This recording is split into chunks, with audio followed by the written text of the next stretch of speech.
Welcome to the WarSquared Fantasy Football Podcast, a full-service year-round podcast with weekly episodes to provide fans with info on their teams and players. Whether you're a newbie or a longtime veteran of the fantasy wars, WarSquared is the podcast for you. Hey, welcome back in, everybody. I'm Tom, sitting here with Doc, and Tobin's on the other side and actually on camera now, which is amazing. And we are jumping right back into the new format. We hope you're enjoying it. Current fantasy news, what's going to happen with Dalvin Cook and DeAndre Hopkins, part 2. Apparently, Cook has 4 offers on the table. Miami has definitely offered him a contract. No word on what it is yet. Hold on. If they offered a contract, rumors has it he would have signed it in a heartbeat. He's actually going out and trying to recruit Miami to offer him a contract, last I heard. But this is one of the things, too, I may or may not, but definitely did talk to Billy about on the way over here to record this, was the reason he hasn't signed a contract yet is because he hasn't gotten the contract he wants yet. And he probably won't, because the contract I heard he was offered was 2-year, $23 million, which is pretty good money for a running back, especially an injury-prone running back. Great contract. There's no way I wouldn't have signed that thing, especially in Miami where there's no real competition. Well, and there's no state income tax. No state income tax. Yep. And so that's what I'm wondering, because originally that's what I was told he was looking for and had been offered, but he hasn't signed it yet. He definitely didn't get that offer. I don't think Miami's got that kind of cap space. I don't think they do either, but I think they can create it by, a little finagling here, a little finagling there. The LA Rams version 2 years ago. They ain't going to finagle Tyreek Hills with his problems. No, Tyreek Hill's got some other 57-year-old men in the head.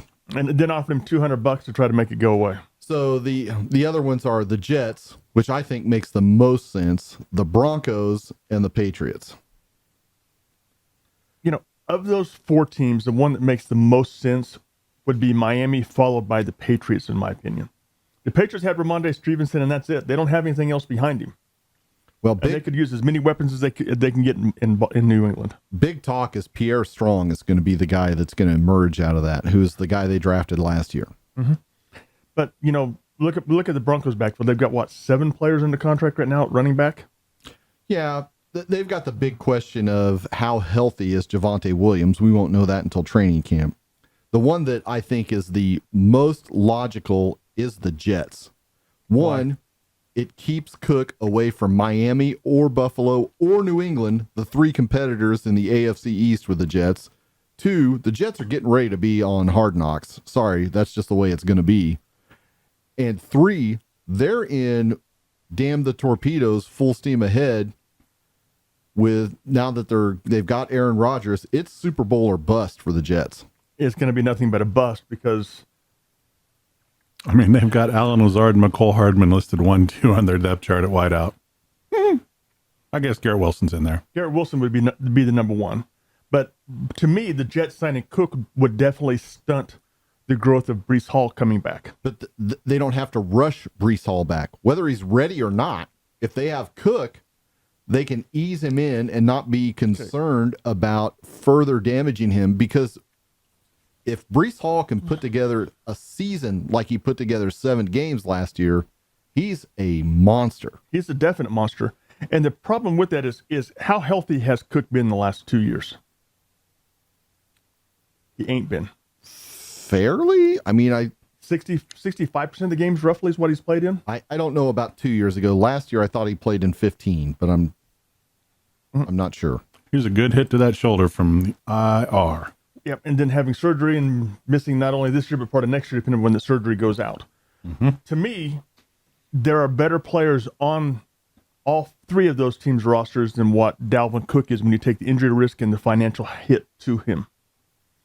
Javonte Williams is definitely better than Dalvin Cook. If he's healthy. Breece Hall is definitely better than Dalvin Cook. If he's healthy.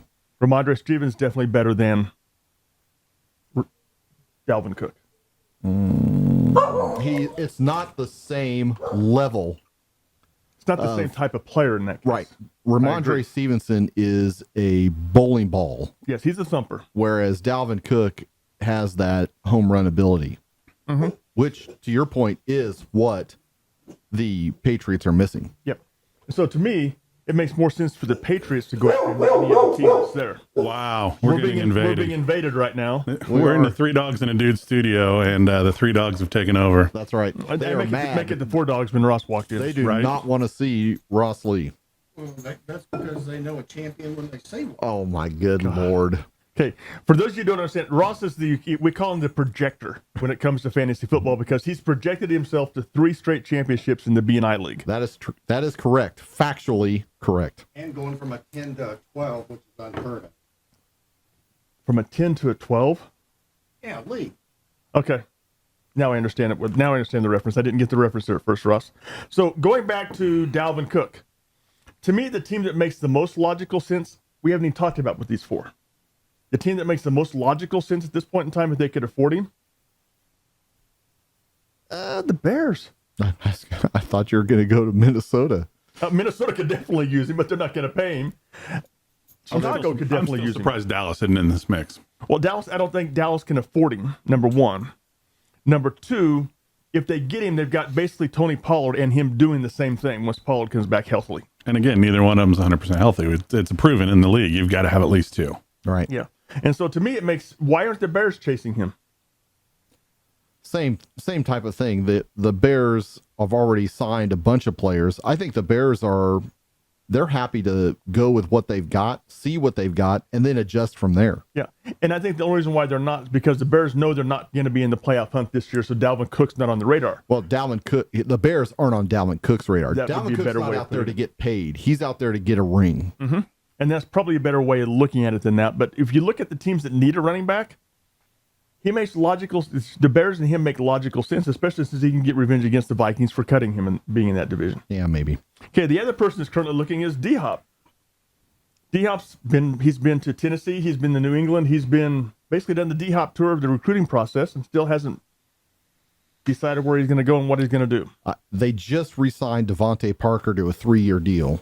Mm-hmm. But the Patriots still make the most sense to me. They've got to do something because right now they're looking at 4th again in the AFC East. Well, the team that makes the most sense to me is Tobin's team. The Chiefs go give him a veteran minimum contract because he don't need money. He wants a ring. Veteran minimum contract with incentives and incentives and incentives. Yeah, it's a totally incentive-laden deal, low salary, and he can come get a ring. Mm-hmm. I mean, I don't know why this isn't done already. Well, I wouldn't be surprised if D-Hop doesn't sign until probably the second week of the preseason with some team because I don't think he wants to go to training camp. Well, I think he sees training camp as a laborious process he doesn't want to go through. Right. I think if he ends up with the Chiefs, which is a very logical place for him, there's some dominoes that have to fall. And it starts actually, ironically, back with the Jets and Quinnen Williams. Mm-hmm. Because the Chris Jones contract is not going to happen until Williams gets paid. Because Jones I don't think he wants to reset the market necessarily that Aaron Donald is blown out of the water at 31.5 or whatever his average is. Nobody's going to get he doesn't Aaron want to be, money. but he wants to be second. Yep. See, I don't see Chris Jones being in Kansas City after this season. I think it'll happen. I think it'll happen after Williams gets his. Then Jones will come in, and only then, once they do that, can they free up enough space to sign a D-Hop. So again, I think you're right on the head in that it's a week 2 or so of training camp, and coming at that point. And I mean, he's a vet. He'll figure out the route tree, and I mean, hell, him and Pat could draw up plays on the back of Creed Humphrey's butt. And here, I want you to give the hand signal like A-Rod does. The team that makes the least sense to me when it comes to D-Hop, Tennessee's in the mix. Why? Got nobody can throw him the damn ball. Well, the reason Tennessee gets involved is because they have nothing at wide receiver, and it's almost like the Ravens. They've got to recruit guys to come there and overpay them to get guys to want to come there. Okay, here's a stat that being a Tennessee fan and hating our offensive coordinator last year, there was this stat that came out this last week in Tennessee that was released on the Tennessee Wire. Our last offensive coordinator, if you're a defense, what are you going to do to stop Tennessee on first down? Stack the box. 93% of the time, the league highest amount they stack the box against Tennessee. So what would Tennessee do about that? Play action. When they play action, the 22% of the time they did, they had the third most efficient. They had the third highest first down efficiency rating. The other 78% of the time, they had the 32nd lowest first down efficiency because they ran the ball. I think it goes back to they're not really a title contender either there. No, not yet. Last year we were talking about Tennessee being a title contender. This year we're talking about them not being a title contender. What's changed? Their players, the key players, have gotten older and worse. Okay. And they've still got to get through the AFC. Yeah, the AFC, going through the AFC is the hard part, but we stabilized our offensive line with the first round draft pick. Jacksonville replaced him as the team to beat in the division. I'm not saying Tennessee's going to win the division, but I think Tennessee's going to be in the hunt for the division this year again. It's possible. I mean, I'd see them at probably 5 if I had to stack up the AFC. 5 is probably the best I would see them right now. God, I don't think I can see them at That's the highest. best AFC team. Yeah. I can see them anywhere from 5 to 9, but they have to get some things to go right. And if they do, and everybody stays healthy and the offensive line develops like we expect it to, we could very easily be number 2 or 3 in the league. No. D-Hop's other places, they said still watch the Browns and watch his home state Panthers. The only other thing that was interesting I saw this week was that next year they're expecting a battle between the 49ers and the Rams over Captain Kirk, which... That shows you the state of the Please quarterbacks. God, can they both have him? That shows you the state of the quarterbacks in the NFC. The whole thing is both teams had him in Washington because Sean McVay was there. He was the OC, and Kyle Shanahan was there when he was also assistant coach or whatever he was. The other thing before we head off to our first break, a fun aside, the Dolphins-Chiefs game in Germany sold out in 15 minutes, and a lot of people are pissed because when they signed in to buy tickets, 1 million people were in front of them. Well, that shows you how popular football is in Germany. Yes, sir. All right. You guys ready to head to break? Yeah, we'll see you. We'll be right back.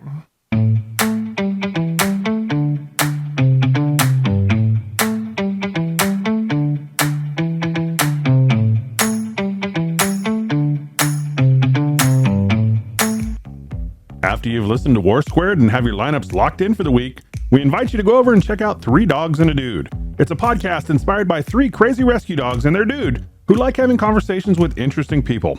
You never know who might pop into the studio as a guest, and we guarantee some laughs. Check out 3 Dogs and a Dude wherever you get your podcasts.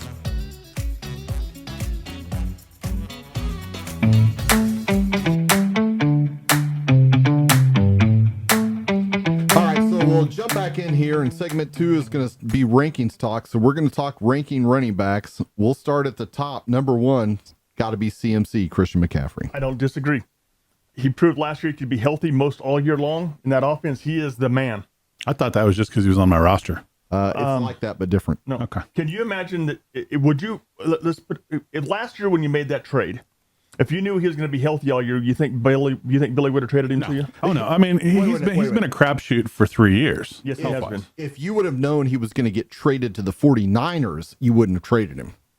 You wouldn't have traded him. No. Yeah. When he's on the Panthers, who were wretched, yeah, let's move on. Mm-hmm. Okay. My number 2 is Nick Chubb. Who's your number 2? Austin Eckler. Okay. Austin Eckler is going to, in a PPR, he's going to far outscore Nick Chubb. Well, I think you're going to see more receptions from Nick Chubb this year without having Kareem Hunt there anymore. Yeah, we'll see. Yep. Who's your number 3? Bijan Robinson. My number 3 is Derrick Henry. Wow. They're gonna throw the ball to him more in the flats, like we've been screaming for, and more screens on first down to take advantage of the play action ability that they have there. Tennessee's offense is going to be more of a passing-based offense, they say, this year. We'll see what happens. Yeah, I'll see it when I believe it. Looks good on paper until you get hit in the mouth. My number 4 is Bijan Robinson. Okay, my number 4 is Jonathan Taylor. I think this is a bounce-back year for Taylor. He obviously was suffering from the 400-plus touches he got 2 years ago. Last year, it took a toll on him. Who's your number 5? Nick Chubb. My number 5 is Breece Hall. Wow. When healthy last year, he was a top 5 running back. Yeah, I think that's a reach for starting the season there. It might be, but I think he's going to end up the season in the top 5 when it comes to total points. God, I want to be in a redraft with Doc if you're going to take Breece Hall that high, because it's way too high for where he's at. Yeah, I mean, he's going to get about half a season at full production at best. Actually, from what I understand, he's at full speed and cutting on the knee now, and expects to be in training camp with no restrictions. Until we see that, you can't rank him there. I mean, he's the franchise. They're not going to rush it. They're going to kid glove it. And I mean, if they don't, they're stupid. And it's the Jets, so they might well do it. He's number 1 if he's the Jets. My number 6, Jonathan Taylor. Yeah, my number 6 is Saquon here. I think this is where you've got to put him in. Although I'm telling you, my number 6 is Saquon. My number 7 is Josh Jacobs. Both of these guys are talking like they are not going to sign these franchise tenders. Yep. My number 6 is Austin Eckler. My number 7 is Saquon. They're not going to sign their franchise. They're not going to sign their tenders. They want to get a long-term deal with some satisfaction taking place, which means that Saquon is on the block. Yeah, I mean, here's another thing that Dalvin Cook is holding out for. If either one of these guys has their franchise tag rescinded, I'd sign Dalvin Cook instead of trying to re-sign these two guys. You know, he'll be cheaper. He'd be cheaper, but he'd be healthier. Eckler played a full season last year, did a good job, was that impact player. But Eckler's playing out his contract. Yeah. Nobody wanted to trade for him, even at $6 million. Yeah, and Josh Jacobs, in that offense where he's at right now, he's going to be the primary focus. How can the Raiders not pay him and keep him there for the next 2 to 3 years? Hold on. Let me come on camera. Because it's the freaking Raiders, all right? That's all I got to say. I don't think Josh Jacobs is a transcendent talent. I know he had a great year last year. I just don't think he's that great. I don't think he is either, but he's the best offensive talent they have there based upon having Garoppolo at quarterback throwing the ball to Adams. He's the guy right now, when you're drafting him at his current ADP, you're drafting him going, I hope he can do last year. That's the one you hold your nose and cross your fingers. Right. Number 8, I've got Derrick Henry. Yep. I've got J.K. Dobbins there. Of course you do. Well, based upon what he did the last 4 games of last year when he was healthy, in that offense, he's going to be featured more often in. J.K. Dobbins is going to be a top 10 running back this year. How much do you think we would get in trouble if I got pulled the Simpsons of her saying, Homer? Right. Well, right. If they're I'm telling you, if they're on Doc's team, they're a top 10 It's like player. +5 automatically. Not necessarily. +10. But Okay. J.K. Dobbins, the last 4 games of last year, proved to be a top 10 running back in the NFL. Okay. Rushing the ball, catching the ball out of the backfield, everything like that. Bless his heart. My number 9 is Joe Mixon, who scored 5 TDs in the game last year. Yeah, and how many did he have for the whole season? 6? I think 12. But, I mean, so he only, outproduced J.K. Dobbins' last 4 games by, tenfold. By like a mile. Just because he had 5 touchdowns in 1 game. Yeah, which is an more aberration. than J.K. Dobbins' entire season. Which is an aberration. Is he going to have 5 touchdowns again this year? Who knows? I don't know. I would have never thought Joe Mixon was going to have 5 touchdowns. What are the odds of him having 5 touchdowns in a game again this year? Better in than that offense, better than what Baltimore's got with than Dobbins. J.K. Dobbins being a top 10 fantasy running back. We're talking about total season points, correct? J.K. Dobbins will be a top 10 running back this year. Okay. I'm going to flag that one. Please do. Number 10, I've got Tony Pollard. This is kind of to Doc's type of points. If Tony Pollard is healthy and there's nobody else that they bring in for this, he can smoke it in Dallas. Yep. I've got Ramondre Stevenson there. Might be a little bit low, but I expect Cook to be in New England by the end of the season, by the end of the preseason. And I think that's going to take touches away from Stevenson, even though if you put him in the backfield together. Why are you putting him in the top 10? I couldn't ever put a New England running back in the top 10, period. It's still Bill Belichick running it. I mean, but Bill Belichick learned last year that he could ride Ramondre Stevenson, and he did. I put him in at 11, and the reason I put him in at 11 is because of his PPR value. Mm-hmm. Because he's going to catch 4 or 5. He's the check down, yes. He's going to catch 4 or 5 passes. And Mac is the king of the check down because he's so scared of making a mistake downfield. He's got nobody else to the ball field. If they go committee, top 15 maybe. But last year, Bill learned that he could trust Stevenson to put the ball in play, get yards, get touches, and get touchdowns. He might have to do that again this year with his offense, with the rest of the offensive weapons he got, which are non-existent. I put Breece Hall at 12. Okay, I have Josh Jacobs number 11, Miles Sanders number 12. Okay. 13 is Javonte Williams. 14 is Tony Pollard. I put Najee Harris at 13, Travis Etienne at 14. I don't know. I don't even have Javonte Williams in my top 25 because I don't know what's going to happen with this dude. Yep. How bad is his knee? I mean, I love the guy. He was a stud for me as a rookie, but man. And then after Javonte Williams, I have Tony Pollard, Jamar Gibbs, and then DeAndre Swift. Well, that's wild that you have DeAndre Swift, at 15? Something like that. I don't have DeAndre Swift until 20, only because I also don't know what's going to happen with those backfield touches. Now, the big thing, the reason they didn't like Swift is because he's not an inside runner. Well, it doesn't really matter. That's what you got hurt for.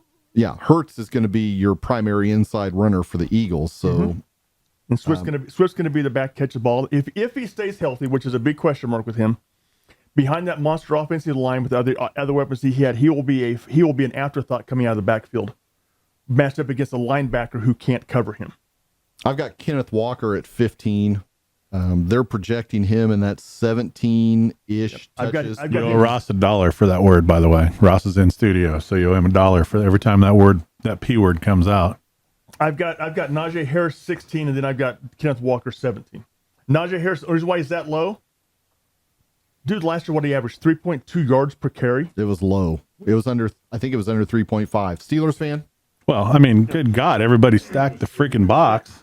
I mean, you stack the freaking box and make him throw the ball. That's what they did. It's not rocket science to defend them right now. If they prove they can throw the ball down the field, his value skyrockets. And they'll get there. I mean, Pickett learned. I mean, he had some growing pains, but I mean, until he gets to the point where he's at least a threat, Najee Harris is going to see a 15-man box. Exactly, which is why I've got him this low.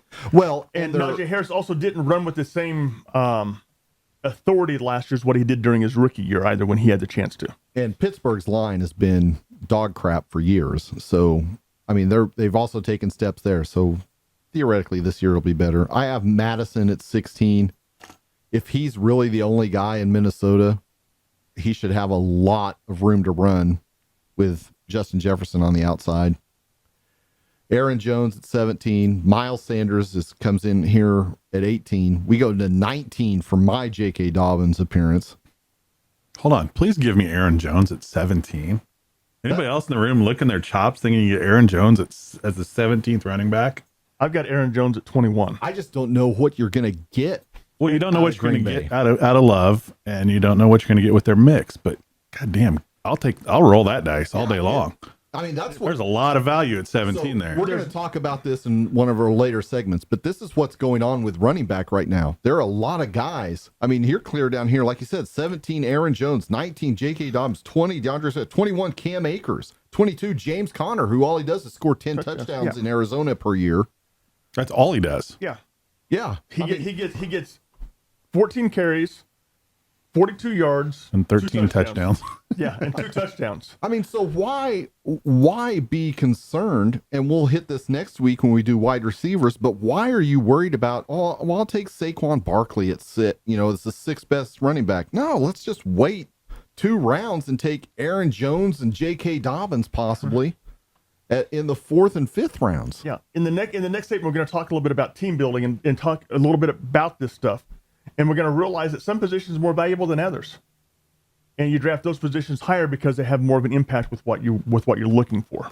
The last guys I kind of filled out here with Rashad White. I think he's got an opportunity to be a multi-function guy this Behind year. that offensive line? He's going to get his ass kicked is what he's going to get. Yeah, I mean, but no QB, no O-line. What else do they have? They got to have somebody that runs the ball. David Montgomery in Detroit. I don't think Jamar Gibbs is going to be featured this year. I think they're going to. David Montgomery's going right into the Jamal Williams role. I think you're going to find out Jamal Gibbs is going to be, or Jamar Gibbs. Jamar Gibbs is going to be an impact player for them because of the utilization they can use him for by putting him in the slot, swinging him out. Yeah, maybe. Even putting him out in a wide receiver position and running routes. And then the last one I put on there is Dalvin Cook. Wherever he goes, if you could get Dalvin Cook as the number 25 running back, you're way ahead. Mm-hmm. One of my favorite quotes that I heard this last 2 weeks was they asked Jamar Gibbs, what's the difference between practice in the NFL and practice in Alabama? His response was, they're not trying to kill us in the NFL. Okay. All right. I mean, it's tough down in Bama. Got to get PT. That's right. So All right. where's Pacheco rank? I didn't hear him on the board. Nope. I'm okay with that. I got He's him not at on the 24. board. I like him stuck in my back pocket. Yeah. It's good to be king, boys. Hey, Ross, it's good to be king. I didn't hear some. You're right, you didn't. You did not hear Samaj P. Ryan. No, I like Samaj P. Ryan. I don't like the situation that he's in being in Denver. I like Samaj P. Ryan. I think he's going to start the year great. It depends on how quick Javonte Williams is ready. If Javonte Williams is ready, he's going to be the feature back as soon as he's ready, and P. Ryan's going to be behind him. All right. I love P. Ryan as a player. I wish he wouldn't have went to Denver. I wish he would have went someplace else. We'll wrap this up. We'll be right back.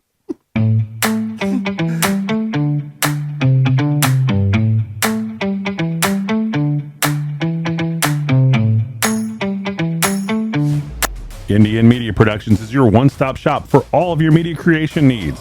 Whether it's producing a podcast like the one you're listening to, or maybe you just need some video for your social media and websites, sales and promotional videos, or even TV commercials, we've got you covered. Check us out at indianmediapro.com.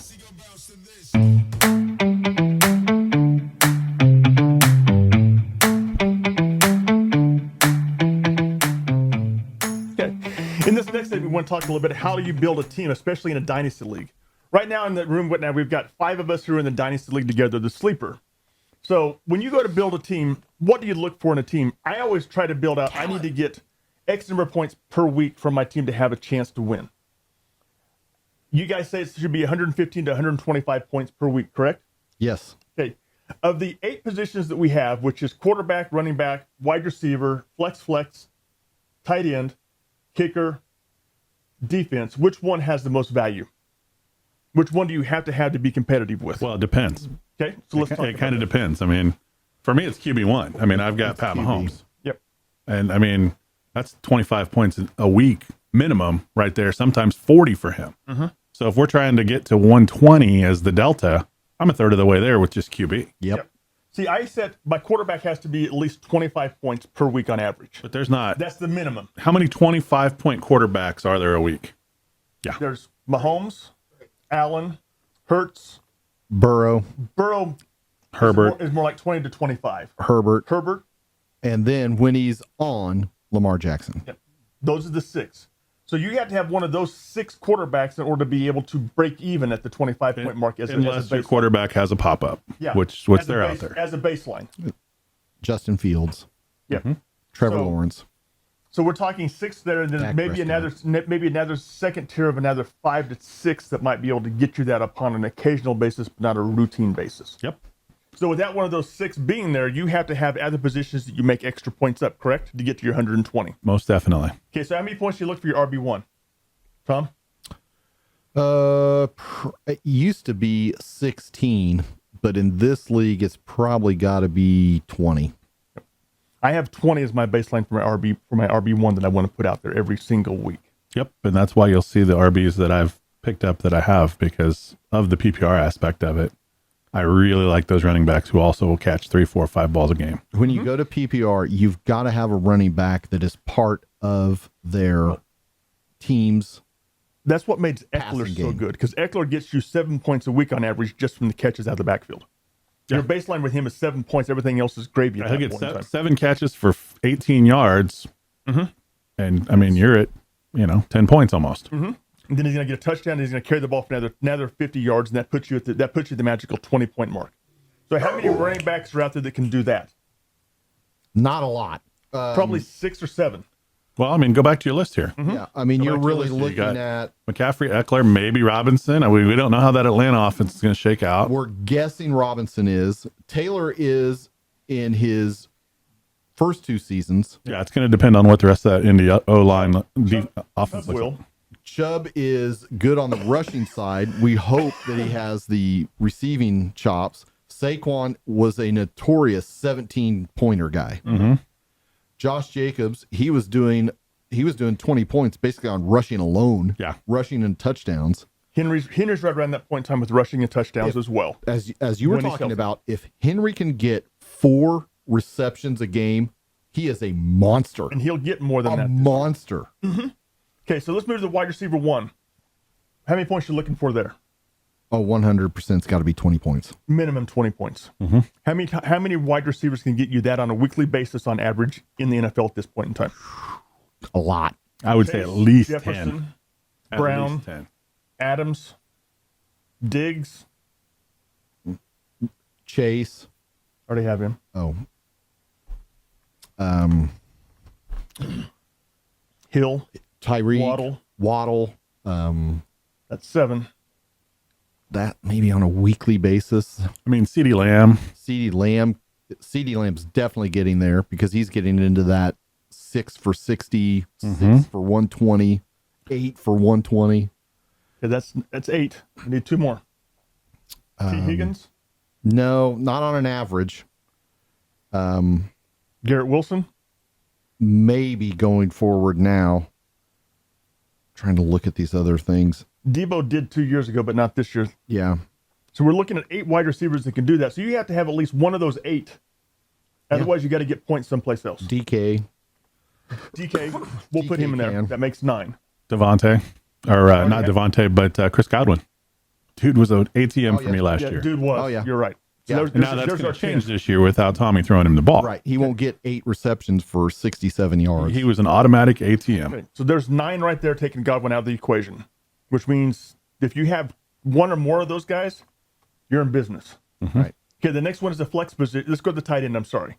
Tight end, how many points you need from a tight end on a weekly basis, average, to be able to build your team around? Got to be double digits. Got to get to 10 to 12. I've got 10 as, As a I got 10 minimum. as a baseline at this point in time.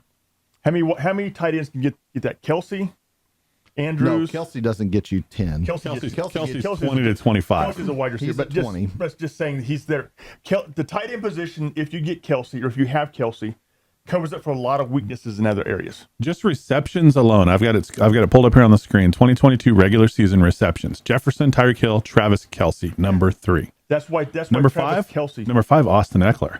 Yep. Right. So that's kind of, you got to scroll all the way down to TJ Hawkinson at 15 with 86 receptions is the second highest tight end as far as output. So of all the positions we talked about so far, the one position that you can get one of the impact players that's going to cover up a lot of problems is tight end with Kelsey, Andrews, Hawkinson.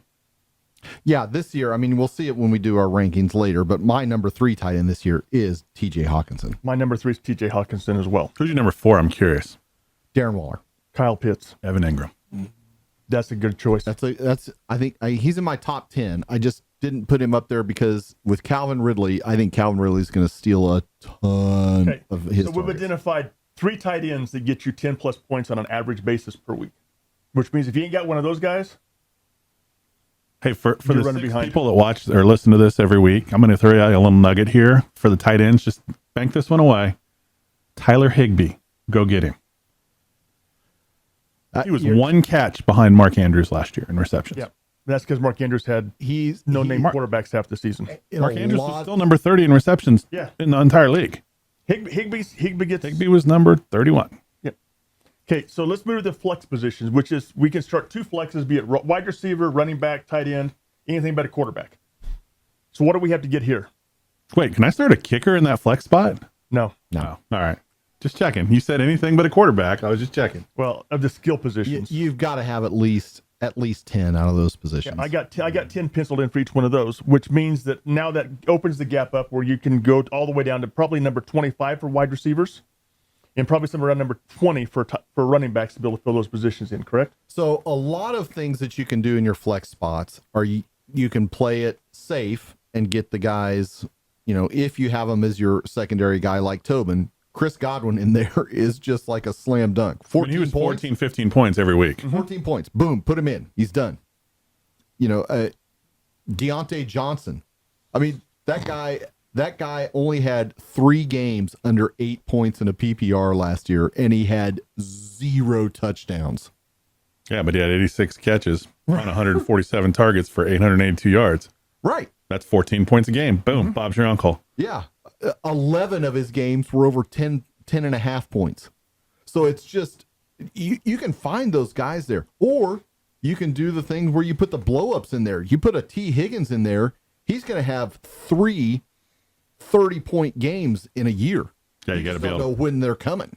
Yeah, and that's when you're talking about shaping your roster, that's a lot of how I've really focused on mine. I mean, I've got Pollard, I've got Etienne, I've got Pacheco. I've got a lot of guys there that I can play the matchup in those flex spots. They're never going to be like my number. Christian McCaffrey, if he's ever out of my RB1, it's because he's hurt. Right. But I mean, he's just money in the bank. But other than that, all those running backs and all those other wide receivers, it's playing matchups. Yep, it is. And that's where you got to do your homework and do some projections. I can't hardly see him over the monitor. Stand up, Ross. I think he is. He is. He's 100% up. So then we go to kicker, which is probably the most underlooked at position when it comes to fantasy football as a whole. Because kickers are kickers are kickers until you get beat by 2 points. Your kicker only scores you 4, and his kicker gets you 9. There's not a significant delta between the number 1 kicker and the number 15 kicker like there is at any other position. But what there's a significant breakoff on teams that utilize their kicker. A lot of teams go for it. Some teams are more prone to go for it in short yardage situations as compared to somebody like a... So historically, Philadelphia has been a field goal team.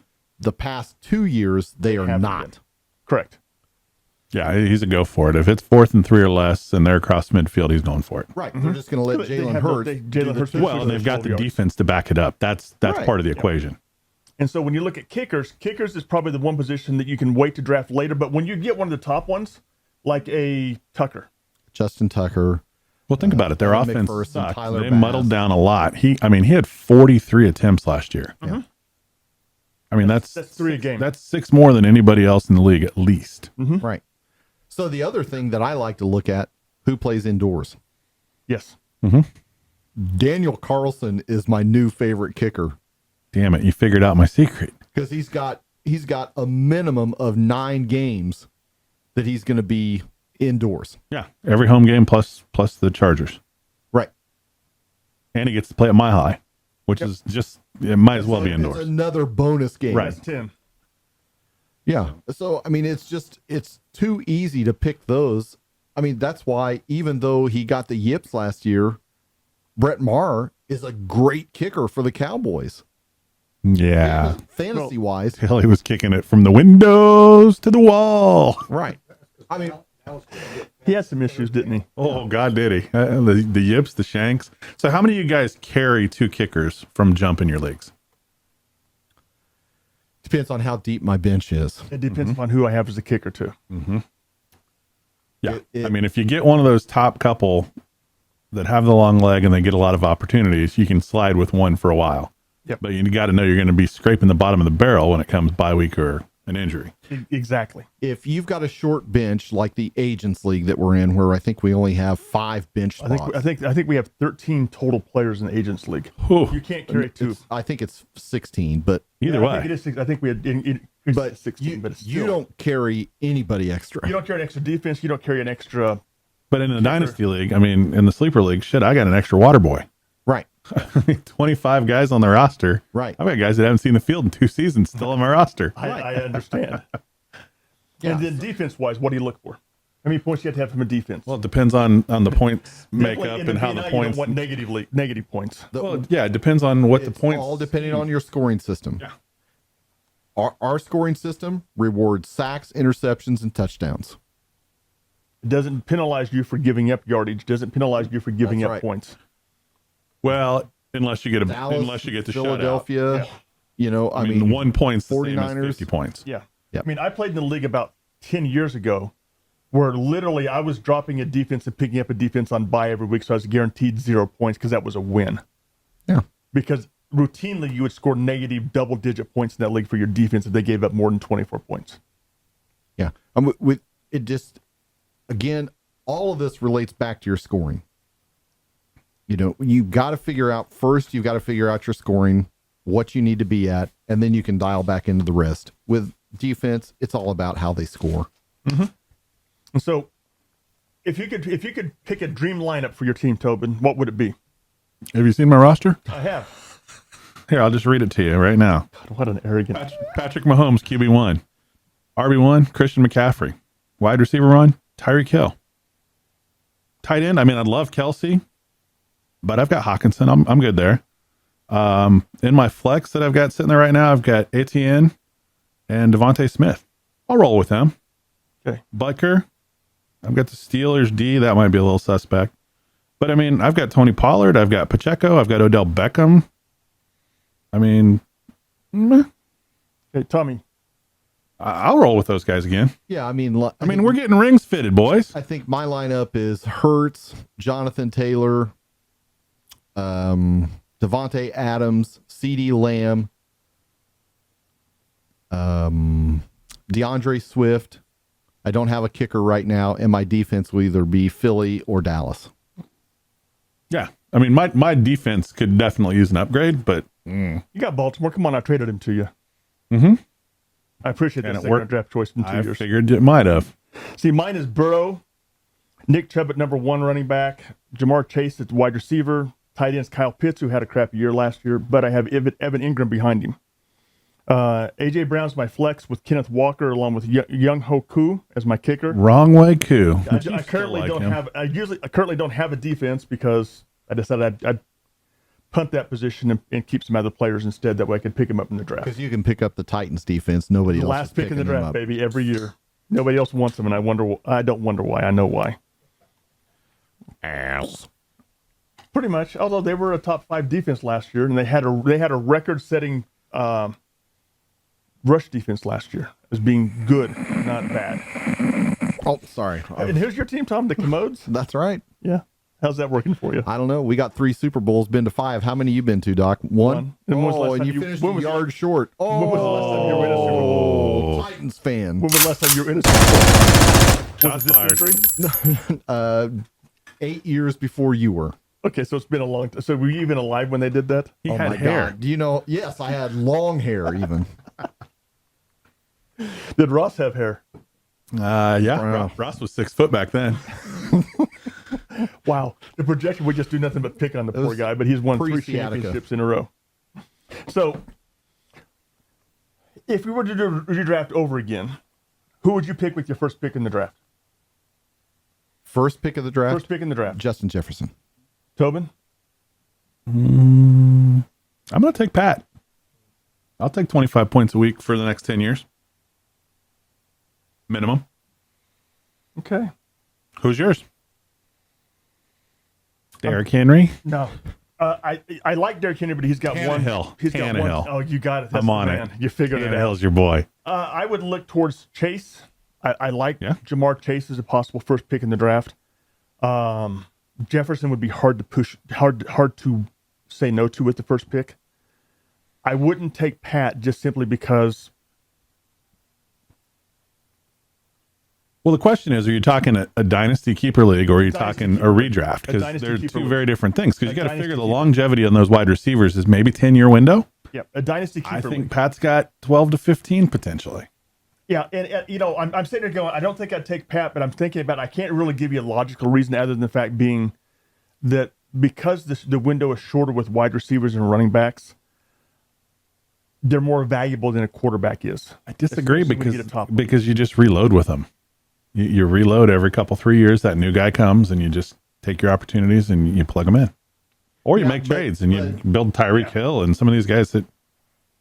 A lot of that is trade related. Yeah. You know, let's go ahead and take a break, and we'll come back and we'll just continue this discussion in trends and strategies.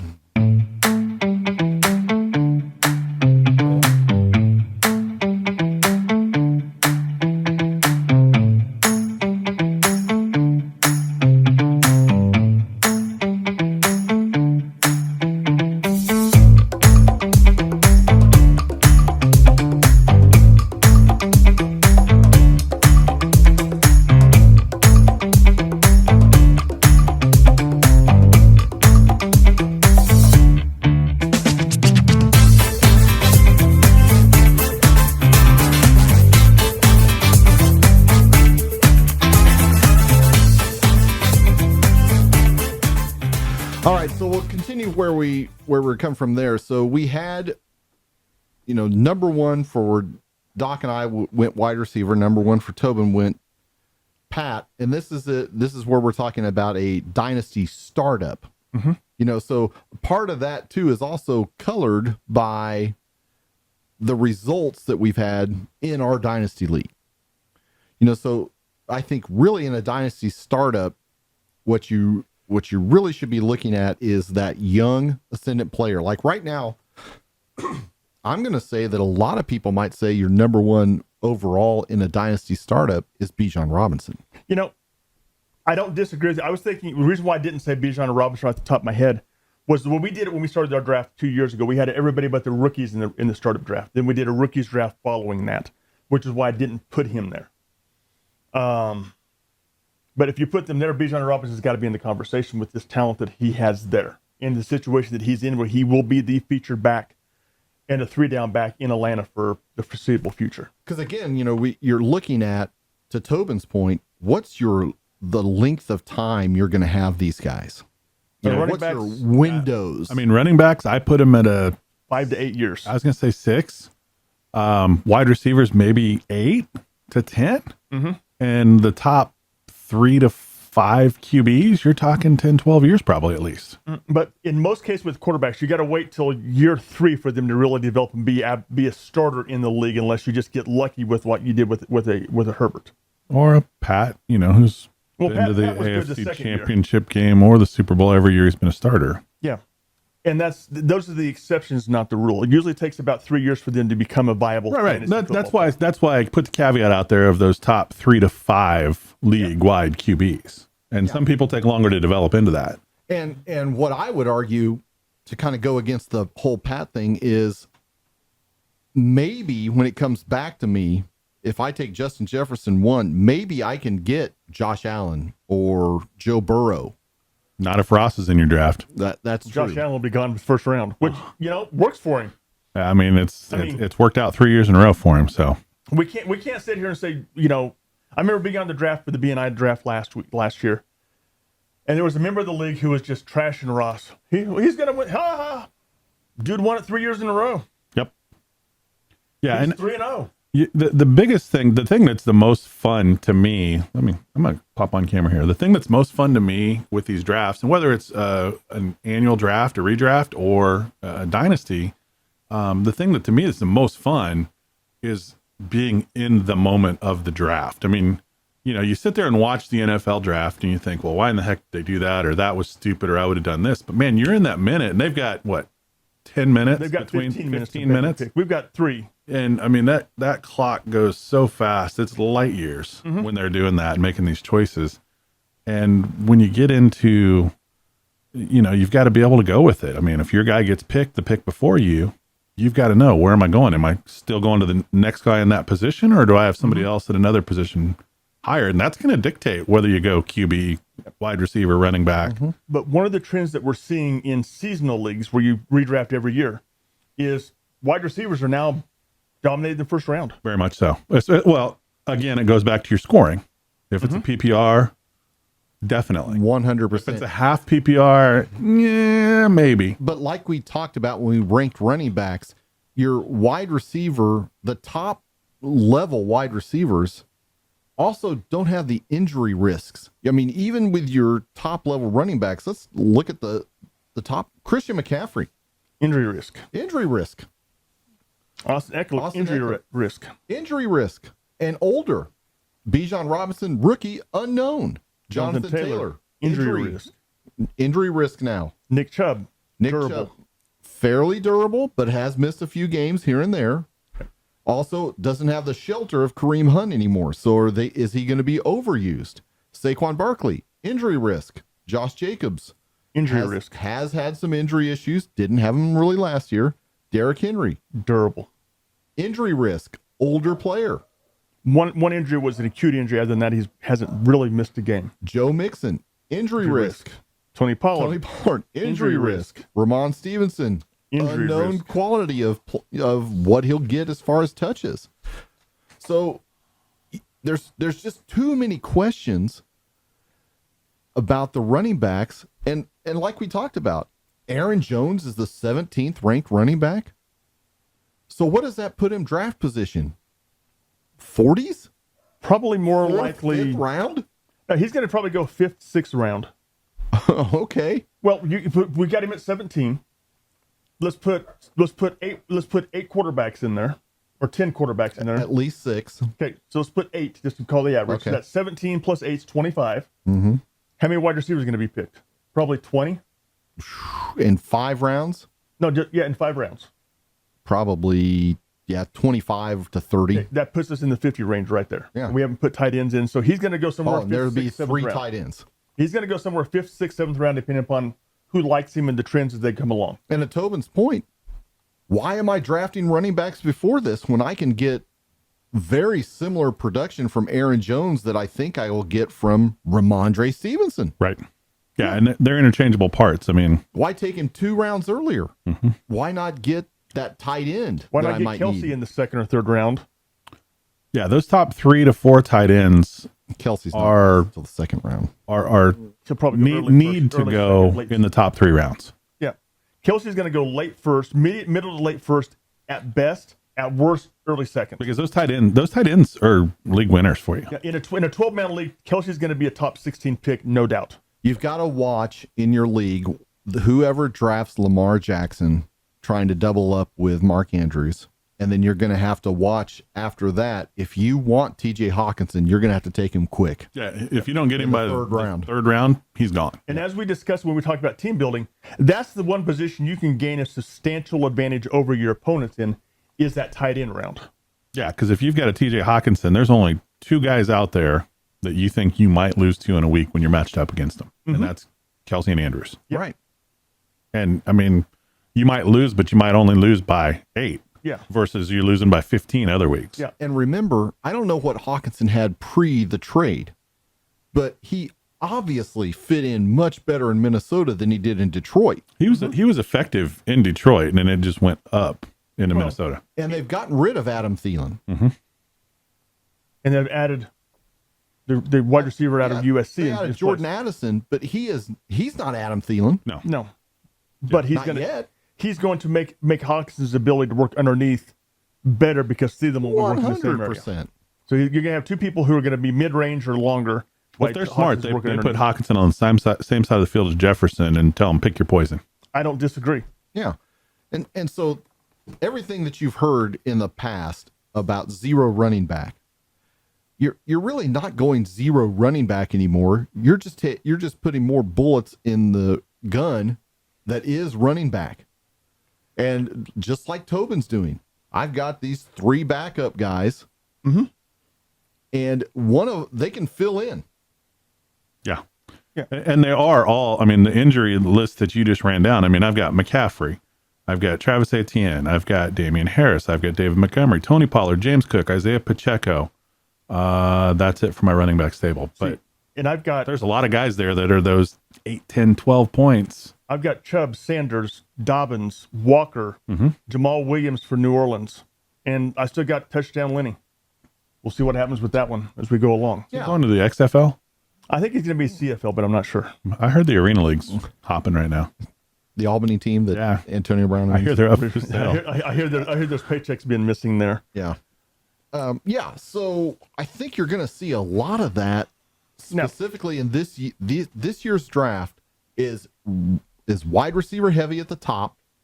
If you don't get one of the top 3 or 4 tight ends, you're out. Then you're just playing who's my favorite guy. At that point in time, you just keep drafting backups at the positions and wait till you have to draft one later because you're gonna be choosing to hope when you hit the pop-up week for those tight ends. You're gonna get, like we were talking about, to a spot in the draft where you're like, do I take this tight end over my wide receiver 4 or running back 4?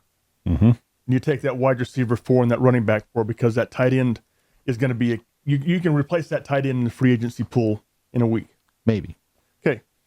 One of the things that I've also seen the league starting to give a 1/4 to half point per rush to put some of the scoring back on the running backs and making it where it's not so wide receiver dominant. We did that this past year in Agents League. I think it gave it 1/4 point per rush to the running backs. Rushing attempt. Per rushing attempt to make running backs more valuable because at that point in time we realized the wide receivers were becoming much, much more valuable. Yeah, the hard part is with the PPR, the running backs are still in the mix. Going the other way with a points per rush, you really take all but about maybe 10 wide receivers who might get a carry in a game. that's one of the reasons why Deebo Samuel was the touchdowns and the rushes he got 2 years ago in the leagues that did that. Deebo Samuels was a top 2. He was crazy anyways, just because of all the rushing yards and rushing touchdowns. Mm-hmm. But I think I guess my point is like the Austin Ecklers then just become even more elevated. Well, what it did also, it made the running backs like a Derrick Henry, a Nick Chubb, and Najee Harris more valuable because they touched the ball. They took the ball 20, 25 times a game, so they were getting that extra 4 or 5 points for doing that, rather than getting the receptions out of the backyard. It was helping to keep them more comparable with the Austin Ecklers, the Christian McCaffreys, the Saquons. Yeah, I can see that in your redraft leagues. I think it's hard to change those rules midstream in your dynasty leagues. You can't do it in dynasty. All you can do, if you want to do it dynasty, you'd have to say that starting in 2024, we're going to give a quarter point. 2025, we're going to give a half point. In 2026, we're going to give a full point. That way you have a time to adapt and change with it as your team building goes on. Yeah, it makes it tough.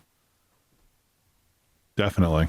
No, I like the idea. I mean, there's some interesting leagues out there that, they do some interesting things. The Superflex I like the idea intrigues of the me. Superflex. I've That never done intrigues it, the but heck out of me. it intrigues me. The problem is, I'd love to have Superflex this year in the Dynasty League because then I could start Joe Burrow and Trevor Lawrence. yeah, well, I got news for you. I'm voting that one down. See how you are? And who's your backup quarterback? Do I need one?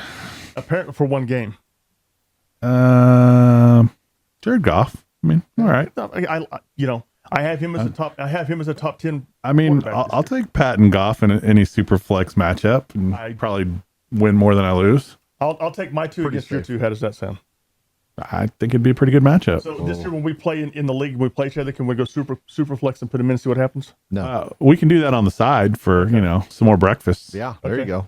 I still owe you breakfast from last For year. pancakes. Yeah, hey, wait, where'd he go? Where's Zane go? Hey, Zane, Pancake! Zane. We need to get him back up here. We need to get this on the books. Because it is about that time, isn't it? It's almost July. It's pancake. It's pancake eating there. season. I think he'd be smart to negotiate for like number of Riverside pancakes. Because I think I think a River City pancake. I think that's one of those. is 3. No, it's At least no. 3. Those are. I had to eat the pancakes last year. A Riverside pancake is 2 of what I had to eat last year. I think so. Not I was thinking. 2. I mean, a 3-stack at IHOP is maybe a half of a River City. No. The 3-stack at IHOP that I had to eat last year is equal to 1 Riverside. Yeah, that's probably. Because those pancakes I had last year were They were this big around. Cry me a river. Okay, Philip, cry me a river. And the pooper was broken. That's what made it That was the best part. We couldn't make that up. That was too good to be true. If I would have thought ahead far enough, that'd have been classic to have set up for you. But this in year fact, I will print a sign this year before we go. In fact, Zane this year gets either not 1 but 2 leagues. And Yeah. I will be there to help Zane eat as many of those pancakes as I can possibly force down my goal to help him because he helped me last year. There we go. Anything else for we parting shots before we wrap this thing up for another week? I think that's pretty good. Anything else? Any listeners want to contribute on what they'd like to hear, see us, or definitely want to see us, but anything they want to hear us talk about, It's a lot of ugly. be sure and let us know, and we'll get it in the rotation. Sounds good. With that, we're out, guys. Have a safe and healthy July 4th, and don't pull up Pierre. Call me if you want an accident plan. There you go.